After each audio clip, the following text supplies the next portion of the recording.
شلونكم؟ اليوم الفيديو راح يكون انه احنا معلمة الرسم بالمدرسة طلبت منا رسمة، واليوم راح اسويها. كنت قاعدة فقررت انه هيك اصور فيديو سريع لان كنت دا ارسم، يعني ردت ابلش ارسم، فقلت خل اسوي لكم فيديو سريع واراويكم، وبالنهاية لو تطلع رسمة حلوة لو ما حلوة. ومعلومة انه انا ما اعرف ارسم اصلا، بس راح احاول ان شاء الله تطلع حلوة على مود الفيديو. وبس قبل ما اشوف الفيديو لا تنسوا من اللايك والشير والسبسكرايب وجرس التنبيه على مود يوصلكم اي جديد انزله. الديسكربشن قناة ابراهيم وانستغرام، وصلوني 2000 فولو بالانستغرام، وصل ابراهيم اكبر عدد قدروا بحياته. والشغلة الثانية انه الانستغرام ما اريد نوصل 2000 فولو باسرع وقت لانه دا انشر بيه ستوريات، واصلا اذا تريدون تعرفون يومياتي الاشياء اللي اسويها طلعات ويا صديقاتي اي شيء تروحون على الانستغرام مالتي بالديسكربشن موجود، لان انا هناك انزل كل شيء حرفيا اي شيء اسويه بحياتي انزل مثلا قبل لا اطلع من البيت والبنات انزل مالتي لللبس الالبسه الستايلات، بوستاتي صوري، كل شيء انزل حرفيا. وحتى مثلا انتو تقولوا صور فلوجات والبنات تحديات، هناك مرات انا بالانستغرام اسوي فيديوهات واراويكم انه انا طالعه ويا البنات وين نروح وين نجي وكل شيء موجود هناك. فروح تابعون بالانستغرام عم تعرفون يومياتي والاشياء اللي اسويها. وارجع واقول وصلوني 2000 فولو باسرع وقت. وبس خلينا نبلش الفيديو. اوكي، طبعا الفيديو انه اني اكو رسمه معينه طلبتها منه، راح ارسمها واريد اراويكم منها هاي لو تطلع حلوه لو ما حلوه. مثل ما قلت انا ما اعرف ارسم ابد حرفيا كلش فاشله بالرسم، فان شاء الله هالمره تضبط. هاي هي الرسمه. احط لكم صورتها. اي اصلا احط لكم صورتها هنا وهنا، او احط لكم صورتها بمكان من الشاشه، بس انا هم اراويكم يا احتياط. ها هي الرسمه. ف طبعا اذا تلاحظون يعني شوي نعسانه او ملابس مال البيت او هيك، لان اصلا الدنيا ليل ساعه بالوحدة ونص بالليل وصورت الفيديو. فراح ارسم هاي الرسمة، وان شاء الله تضبط باكثر شيء اقدر. راح احاول اضبطها وراح اراكم بالنهاية، بس حقدر حصور لكم مش كم لقطات انا وارسمها واسرع الفيديو، وبالنهاية نشوف تطلع حلوة او لا. اوكي، او بس طبعا قررت اراكم رسماتي وافناني وحركاتي، فهسه نسوي كات ونصور من فوق وبس. اوكي، اول شيء عندنا هذه هي دفتر الرسم. ثاني اليوم حنسوي لكم جولة في حقيبة الرسم. اوكي، عندنا هاي جنطة الرسم. اول شيء حمرا، ما ادري ليش حمرا بصراحة، يعني كنت مو كلش احب اللون الاسود مع الرغم هو حلو بس. اوكي، فطبعا نفتح جنطة الرسم. جولة في حقيبة الرسم. والله فكرة فيديو حلوة، يلا هنا هسه نسويها. اوكي ترى اوكي خلاص، لا انفضحنا ثواني. عادي. اوكي، شو اسمه، عندنا هذه هي جنطة الرسم. طبعا الشغلة انه بالمدرسة يعني بتركيا اكو شغلة انه تكون جنطة رسم او كل هي جنطة درس الرسم وبها اشياء وغراض وحركات وحركات.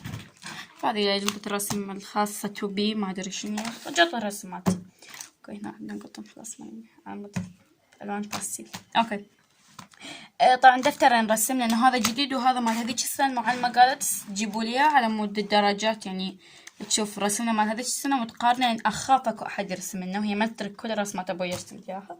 ما علينا. شو اسمه، طبعا ما عليكم بالهوسه، دائما ارتبه سبحان الله ويرجع يتهوس. ف تقولنا تجيبوا كل انواع الاقلام، لان فجاه احنا نكون قاعدين بالصف طلع لنا رسمه على الشاشه ورادين ارسم. زين ليش يعني؟ ما ادري. اوكي، اول شي عندي اقلام، نسيت اسمهم بالعربي، شيتها بالعربي. كوروبويا. المهم انتو شوفوا شكلهم ما حتعرفون. هي كوروبويا هاي تروحوا ترجموها. هاي كوروبويا، شوفوا تروحوا ترجموها يلا. يعني شو اسمها هاي ما اعرف هادشي باتمان. يعني الوان، هي هذه الالوان اللي مثل اقلام الرصاص تكون بس الوان. فانتوا تروحوا ترجموها. هي بصراحه نسيت اسمها بالعربي، يعني سامحوني بليز. شوف هاي بدت نرفزة تصعد عندي. اوكي، طبعا مستحيل انا بيا شغله مستحيل اشوف شي مخربط وما ارتبه. ما ادري هيك احب الترتيب، ما احب الخربطه يا اخي. شوف هسه هاي مثلا باعوا هسه هذه هسه مو طالعه منه، لا لازم أنا ارتبها. لازم ما اقدر هيك تصير بيا، يعني ما ادري بسهوله بيا. اوكي، وهاي هي مثل ما اقول لكم نسيت اسمها بالعربي، روح ترجموها اذا تريدون. كوربويا. وهذا اصلا شكلها تعرفوها انتو ايش يعني. اوكي، وعندنا الوان. شو اسمها هاي؟ اتذكرها ماجيك. مو ماجيك، هاي الالوان اوكي ماجيك، اللي هي ماجيك يعني شو. اوكي، هاي هي. فطبعا اعتقد تبدي تخلص من نجيب علبة ثانية. ولو انا مصورة هذا الفيديو اللي شو اسمه كنت اسوي لكم من رتبة مالتي الكنتور مال الأشياء اللي بيه. لا توقع حباب، ما يخلق أشيلك، إنسان ما يخلق كل شي يسوي مع الأسف، الفشل بالحياة مع الأسف. قررت أعلمكم الألوان بالتركي. يلا جاهزين؟ هسه نعلمكم أسماء الألوان بالتركي. أوكي. وهذا ليش مشقوق من جوا ما أدري. المهم فهسه قررت أعلمكم أسماء الألوان بالتركي. بس ثواني. وهنا عندي الألوان المائية سuyub boya. عندنا صار عندنا خشابية صح، جتي على لساني وذكرتها. خشابية ومائية. كورو بويا سuyub boya. عندنا الباستيل، طبعا عارفة اسمها بالتركي باستيل. اوكي ما علينا، بعدين ارتب هذه لانها اسويها. اوكي. ودفتر الرسم و جدول مسطرة وش اسمه. هذه طبعا بها علبة. العلبة انه مثلا مو مثلا مرات نرسم بالصاف بالالوان المائية، فمن نجيب مي تكون عندنا علبة هي خاصة خليها للرسم بالمدى. بابا مو اصور بنص الفيديو للصيحين. 1 2 3 فتكون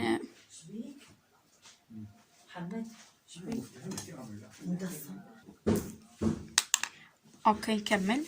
فش اسمه، فتكون اكو علبة خاصة هي مال نخلي بيها مي ونخلي الفرشة والوان ونرسم. فعلبتي ضايعة يعني، فاذا المعلمة رسمت لنا بالالوان ما ادري بصراحة، بس هي خلت لنا علب همينة بالغرفة مال الرسم، يعني نقدر ناخذ منها ونرسم واحد كلش نورمال الوضع. فاصلا كلش عادي، ما ادري ليش محتفظة بيها على امل انه القاها. اوكي وبس والله. فقررت اعلمكم على اسماء الالوان بالتركي. اوكي اول شي عندنا تعلموا يا اطفال. لا تعلموا وركزوا. طبعا هاي الالوان متكسرة فشكلي حجيب علبة ثانية جديدة. طبعا هسه بالفيديو يقولون اسئلتي قاعدة بالفيديو تصفين، هسه وقتها احنا شايلين انت صفطة ما تخلصين الفيديو. لا بليز سامحوني، انا احب اشارككم بالاشياء اللي اسويها.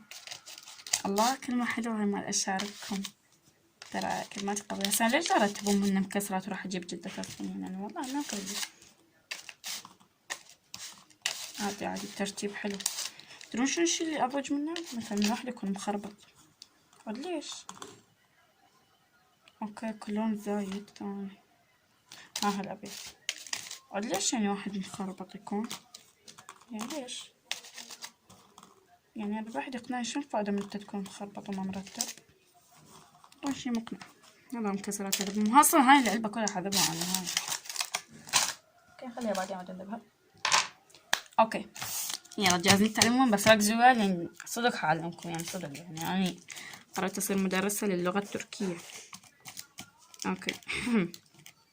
اوكي اول شيء يا اعزائي المشاهدين، على اساس هسه حبلش فيديو على اساس انه انا اعلمكم يلا من جديد سمعوني. السلام عليكم ورحمة الله وبركاته. Merhabalar arkadaşlar. Bugün videomuz ben size Türkçe dili öğreneceğim. اليوم حعلمكم اللغة التركية. لا حعلمكم الألوان في اللغة التركية. اوكي أول شي عندنا ما بيحل أقول قبل لا نبلش الفيديو خلوك لأن والله العظيم مالي خلق حرفيا. أول شي عندنا اللون الأحمر، عندنا كرمزي. ركزوا معاي كرمزي. اوكي كرمزي. حس مرة. اوكي عندنا كرمزي. This kırmızı. This is kırmızı. This is ما ادري اكتبي حظي، ما ادري اكتب. لا بس لازم غير هذا صار ترنجو. عندنا كرمزي. شوف شلون كرمزي. بس نفسي دا اجرب حمرة. وعندنا يشيل اخضر يشيل. شوفوا يشيل. تعلموا. وعندنا ازرق مافي. وعندنا بنفسجي مور. تعلموا بليز يعني مو تسمعون وتطلعون من الذي الثاني. تعلموا مور. شوفوا شلون. شوفوا. وعندنا تورنجو. تعرفون الاحمر والبرتقالي ما ادري نفس اللون. احس نفسي دا اجرب حمر. تورنجو. وعندنا طبعا هذا، شوفوا هذا سهل تحفظه، سهل. انا هيك حفظته اول ما جيت تركيا، من احفظ الالوان حفظته سهل. الجوزي شو اسمه مثلا هو نفسه بالعراقي كهفرنجي، فرانك يعني لون، حصرا مدرسة تركيا ما علينا. رانك يعني لون، وقهوة كهفة، فسهلة بس حفظ الكهفة اللي هي القهوة، ورنجي لون سهل حفظه فتصير كهفة رنجي. انا هيك حفظته بصراحة يعني، اللي هو الجوزي. تعلموا. وعندنا وردي بامبا، شوف اوكي. وعندنا اصفر بالتركي نسيته. اي صح، صح نسيته بنص الفيديو. دا علمكم تركي معلمة نسيت. صار اصفر مدري صار طبعا عادي مطلع صوت عادي، كنا العراق. طبعا ماما دائما تسوي شغله بالفيديو انه ما تحب انه يطلع اصوات خارجيه بالفيديو، مع رغم ما اشوف شنو بعمل بس شنو ها بس بقى ماما تراوينا اكلها بالعافيه بالعافيه. اي اوكي، ما نكمل الفيديو. اندمجت وياهم العائله الكريمه كلها قاعده. طبعا العائله الكريمه كلها قاعده حرفيا يمي. امي تراوينا صينيتها، تسوي لنا استعراض صينيتها. امي استعراض صينيتك، تسوي استعراض ثاني امي اوكي. عندنا هذول طبعا، هذول خليتهم اخر شيء لانه اوكي، هذول خليتهم اخر شيء الالوان لانه يختلفون.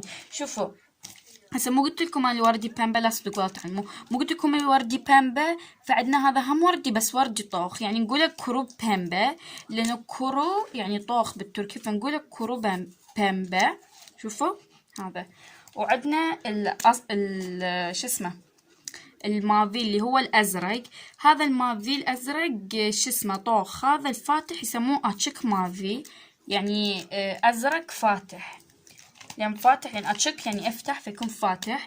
وعندنا هذا اللي يشيل الاخضر، هذا هم اخضر بس احنا ايش قلنا انه هذا لانه ازرق فاتح فنسميه اتشك ماضي. هذا اخضر يشيل فش نسميه اخضر فاتح اتشك يشيل.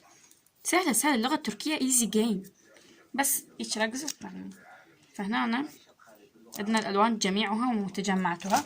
طبعا عن جد صدق والله العظيم يعني صدق حفظ، لان صدق كلها حكيتها يعني صحيح وصدق بدي احكي والله.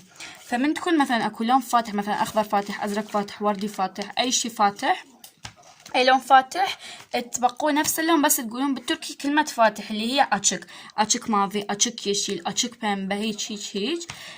مثلا من يكون طوخ تستعملون كلمة كرو، نفس اللون تقولوا بس فرق تقولون كلمة طوخ اللي هي كرو. مثلا اخضر طوخ، ازرق طوخ، وردي طوخ، يعني مثلا كرو يشيل، كرو ماضي، كرو بامبا، هيك. وبس يعني كلش سهلة، تبقون نفس اسم اللون بس فرق تقولون شنو يعني فاتح وشنو يعني طوخ. تعبت وبالنهاية ما تتعلمون كل شيء. فطبعا بس يعني طبعا شوفوا هسه انتم تقولون ليش انا استعمل هذه الالوان مع رغم انه هي مكسرة الباستيل. طبعا هذه الباستيل عندي اياها من العراق، كنت اداوم بيها فيعني كلش عزيزة على قلبي. فكلش صار لي وياها زمان طويل، بيناتنا عشرة وعمر، وبكيت مرة بيها لأن صديقتي كسرت لي إياه. لحد الآن أتذكر كسرت لي يا لون كسرت لي سبولي كسرت لي الأسود. كنت دا أرسم هيك، كنت أرسم العمو أو الرجال هيك، مثلا رجال أو أي شي بلون أسود، فجتي قالت لي طيني الأسود شوية استعمله. أنا ما أدري إيش بيه، كنت أنانية فقلت لها ما انطيتش إياه، وجتي جرته من إيدي، رجعت أجره من إيدها انكسر وقمت أبكي ورحت للمعلمة. أتذكر أسوي لكم فيديو مع قصصي بالمدرسة. رحت للمعلمة فقلت لها كسرت قلمي، أتذكر اسمها نرجس كانت، قلت لها ست كسرت قلمي نرجس. فهي راحت لها قلت لها ليش كسرن قلم أزل؟ أوكي خلاص حكمل لكم بالفيديو عمو تشوفون وجهي وأكمل أرسم وأكملكم. وبس تابعوا الفيديو قصة أزل ونرجس. خليكم ويانا هسه نبلش نرسم. أدري طولت عليكم هواي، خليكم ويانا. طبعا هذه كانت هيك ملانة، كانت عطلة الدنيا وهذا، فقررت أبحث بالجوجل وأرسم بس بعد الإبداع. حاليا المعلمة ما طلبتها بدعت فيها، بس بعد الإبداع، بس بعد طير بعض. فشلون هسه هنا المفروض رسمة تكون رومانسية، بس ما ادري احس ما حسيت فيها شيء، بس والله حلوة باع الرومانسية باع طبعا جفاف عاطفي، بس باعلي الرومانسية. شوف هسه هذول ولد وبنية طيرين وهيجي كيوت وما ادري شنو، وبس وضع. اوكي هسه ندور ورقة فارغة نرسم بيها، ولو شنو ندور وياكم دايرة لك ورقة. امي هاش فيش اسمنا صدق؟ اي والله. اوكي نغلس. عود اذا ما احتاج امي عود اذا ما احتاج، عود مثلا رسمة هيك زايدة منا حبيبتي حرامات الدفتر. مو حرام. ما مدبج. اوكي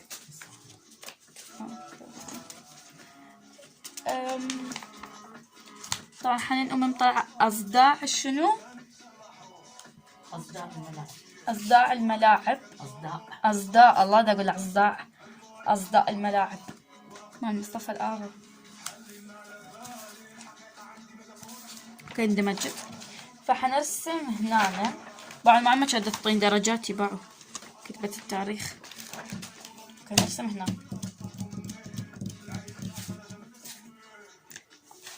خلصت معي دربك قبلتي تقبلين كل شي.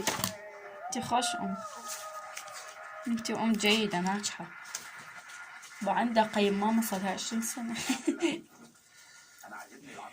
اوكي بس ألم شعري تتحملوني ألم شعري بليز يعني. تحملوني ألم شعري. اوكي هسه نبلش نرسم اخيرا وليس اخرا. تعبت تعبت اقعد.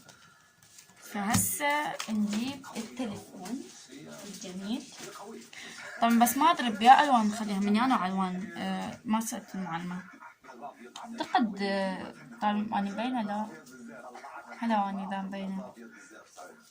اعتقد نخليها من الوان قلب كبير وطيبة.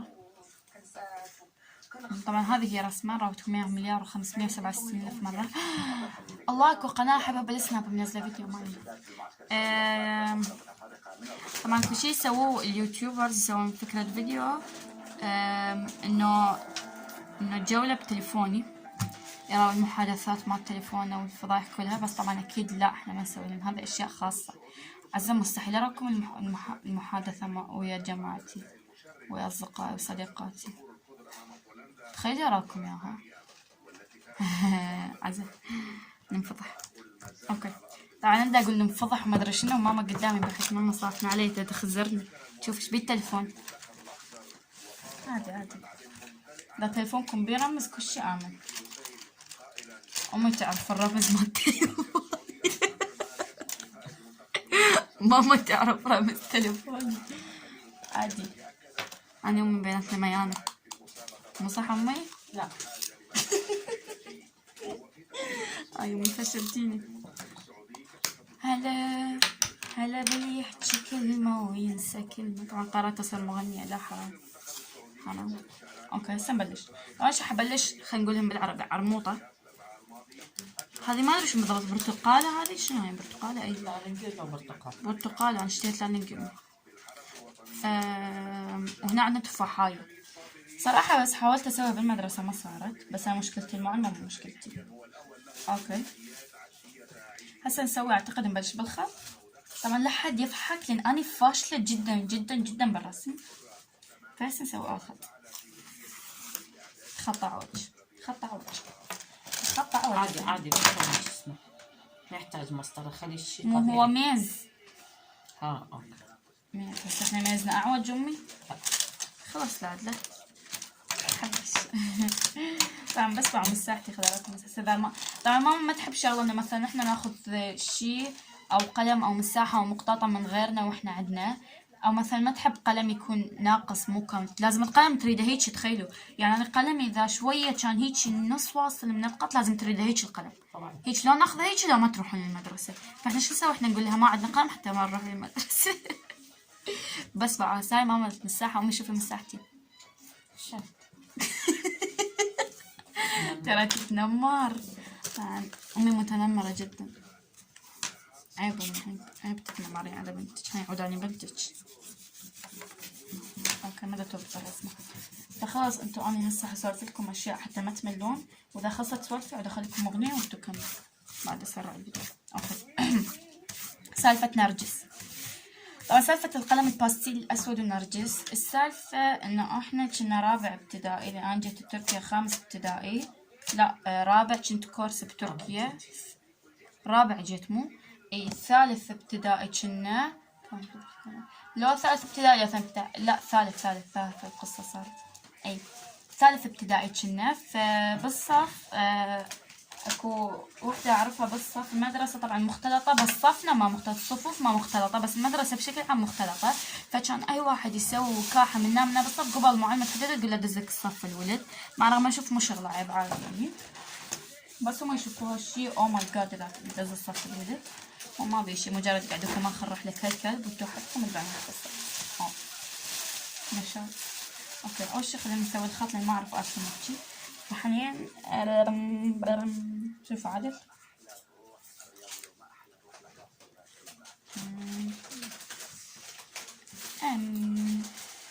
اوكي خط اعوج ما يزعوج بس ما عيده. المعلمة شنرسم ما يعجبك خلاص انا اسوي اللي علي. اوكي هسه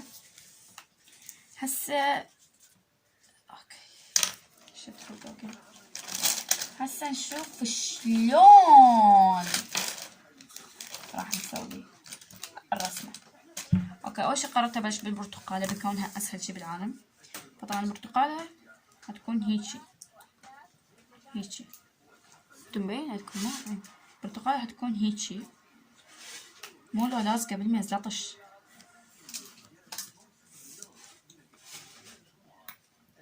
بديتني شقد فنانة.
على شلهم اذا محلو قولي.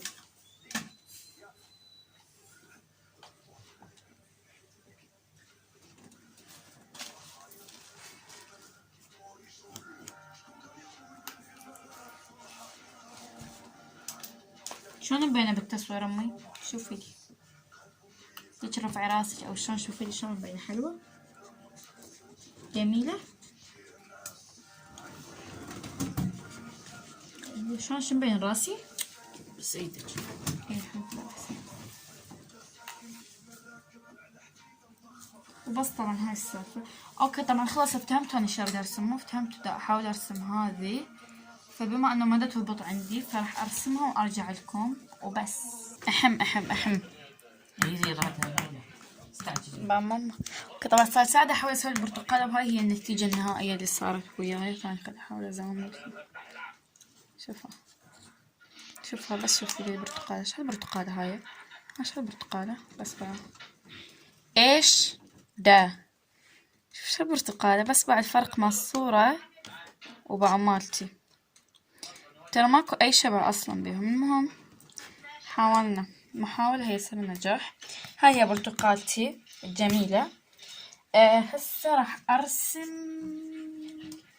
العرموطة. هسه حنرسم هذه this is. هسه حنرسم هاي العرموطاية الكيوت الجميلة هنا وبس. طبعا دا افكرك هسه يمكن اسرع الفيديو انا وارسمها، واذا ما طولت بيها يعني هم اقطع وبس. طبعا صار ارسم المسطرة، ما سويت شي بيدي كم انني غشاشة. ان شاء الله ما تشوف معناته رسم الفيديو مالتي. لا شنو هاي تريدني ارسم بيدي شو ما تطير. حتى تريدني ارسم كل هذا بيدي. شافتني بيكاسو. الله ما ان شاء الله فيلم مصري. لا يا اختي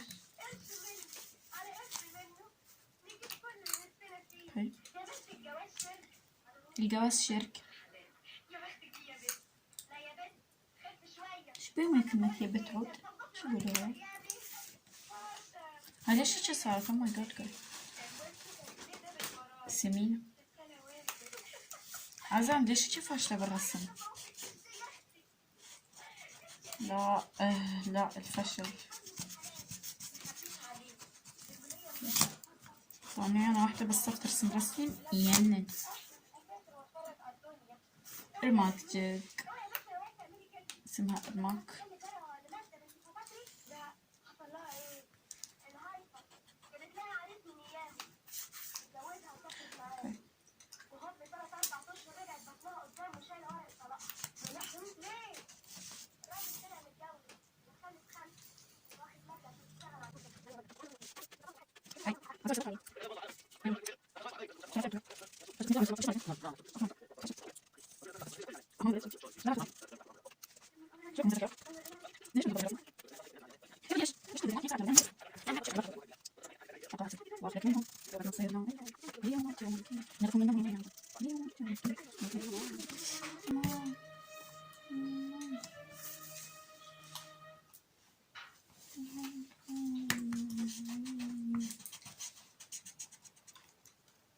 شتر جوجل يا جماعة. طبعا تعبت كلش تعبت يعني حرفيا تعب المتتعب. تعبت لحظة دراكنا بديت انعس. اوكي خلاص يا جماعة ما تضبط. فاني هذه ارسمها اكمل رسمها وارجع لكم. يعني بصراحة تعبت وصار ساعة يعني خطية تنتظرون. فاني اخلص رسمها وارجع لكم. اوكي يا جماعة رجعنا من جديد. طبعا تعبت صوت حتى نص ما ادري بس تعبت. هذه هي العرموطة. شو اسمها عرموطة؟ ما يمكن عرموطة هي أنا. شوفوها شوفوها هذه هي. اوكي هذه هي العرموطة. عرموطة طبعا بس بعد فرق هنا بالصورة هيجي وبعدين شو اسوي لكم. انا فاشلة بالرسم لا حد يضحك او حد يتنمر بليز. اوكي هذول هم مشكلة مثلين هالشوى. اوكي وهسه عندنا اخر شي وراها تخلص الرسمة لونها تخلص اللي هي ما اقدر ادخل اروح الاغنية شغلة طويلة اللي هي التفاحة. بس حنرسم التفاحة ونرجع من جديد وبس والله. اوكي هذه شوفوا هذه هي. بس راح نرسمها وتخلص الرسمة. اوكي قلبت اصلا بس حنرسمها وتخلص الرسمة وبس.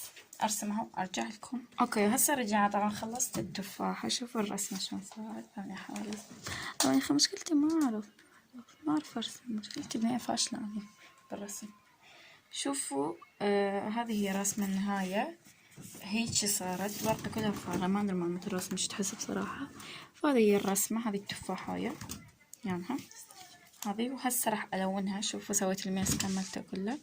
وهسه راح الونها هسه راح الونها بالوان باستيل وبس.